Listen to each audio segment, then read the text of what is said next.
va vous présenter ensemble. Ensemble permet d'organiser et de coordonner la vie à domicile de vos proches. Donc, pourquoi? Surtout, pour qui? Eh bien, pour les aidants. Alors, les aidants, ce sont des personnes comme vous et moi, qui s'occupent d'une personne dépendante, donc une personne âgée, un enfant handicapé, un mari atteint d'une maladie type Alzheimer, de cancer, etc. Donc, il y a plus de 8 millions d'aidants en France qui, au quotidien, fournissent un effort difficile. Donc, un tiers des aidants partent avant l'aider. Et leur contribution est évaluée à plus de 164 milliards. Donc, le gouvernement l'a bien compris, on l'a vu en début d'année avec la loi sur l'adaptation de la société au vieillissement, et notamment reconnaissant le statut d'aidant et le droit au répit. Alors, concrètement, le droit au répit, donc l'adaptation de la société au vieillissement, concrètement, donc les études l'ont montré, et les différents rapports, les kilomètres de rapports qui sont arrivés à cette loi, ont avant tout démontré que c'était une histoire de solidarité.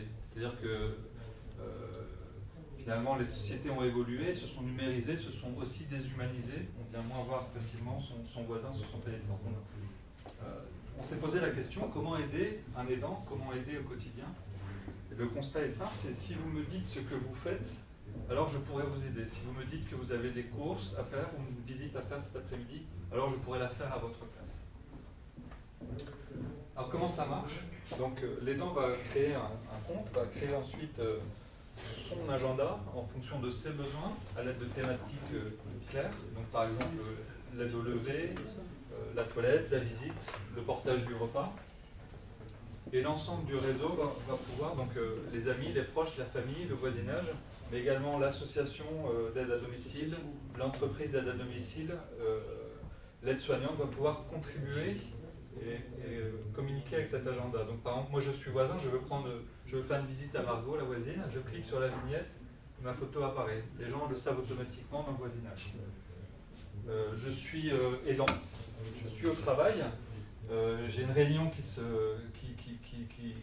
ne se termine plus, je ne peux plus assurer la conduite, je vais pouvoir recliquer sur l'image et automatiquement le réseau va être informé. Donc si quelqu'un veut prendre la tâche, pourra d'un simple geste dire bon bah c'est bon, je vais la faire à ta place.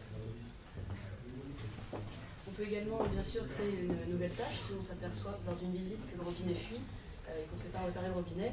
On peut indiquer une tâche de bricolage et un voisin se chargera de passer quand il pourra réparer la fuite. On peut également collaborer autour d'un événement et aller à plusieurs prendre le café chez la voisine. Donc globalement, la plateforme coordonne un ensemble d'intervenants autour d'un couple aidant-aidé. Et par exemple, là on a eu le retour d'un homme qui était très intéressé par la plateforme. Lui il est à Nantes, il s'occupe de sa mère qui est à Toulouse, indépendante. Il en a marre d'avoir 3-4 appels par jour pour gérer un changement d'horaire, un changement d'intervenant, une transmission d'informations. Et là il se disait, grâce à ça, je peux avoir l'information facilement. L'association d'aide à domicile peut prévenir en cas de changement d'intervenant. Si l'auxiliaire de vie est malade, en un simple clic, l'aidant et l'aidé sauront que c'est plus Colette qui passe, mais Nathalie ce jour-là. Voilà, ça ne nécessite pas d'appeler. Un autre exemple, c'est la Maison des aidants nous a dit qu'ils passaient leur temps à chercher une personne qui en fait était partie en vacances ou hospitalisée. Là, grâce à l'application, du coup, l'aidant peut en un simple clic prévenir l'ensemble des intervenants et donc le portage du repas, les voisins ne s'inquiètent pas et l'infirmière ne se déplace pas pour rien également. La CARSAT est intéressée pour organiser le retour à domicile également de ses patients. Voilà. Voilà, donc on travaille aujourd'hui sur le business model. On travaille surtout sur une expérimentation qu'on va mener sur la région nantaise autour de 5 lots, donc notamment avec la ville de Rezé sur une problématique de vieillesse, avec la ville de Nantes, on en a parlé, avec la CARSAT qui veut organiser le retour à domicile après l'hospitalisation pour des personnes âgées mais qui ne savent pas s'il y a du réseau en quelque part pour la personne. Donc des fois il s'agit de petites choses, mais juste les tâches un peu lourdes, on ne peut pas les faire, donc un voisin pourrait s'en occuper. On travaille avec le Gérontopole également, et surtout avec beaucoup d'associations qui sont au quotidien proches de ces personnes-là et qui sont vraiment très intéressées par la plateforme pour coordonner les interventions. Voilà le reste de l'équipe. Et aujourd'hui, on cherche également des partenaires voilà, des entreprises qui souhaiteraient vivre aussi une expérience sociale auprès de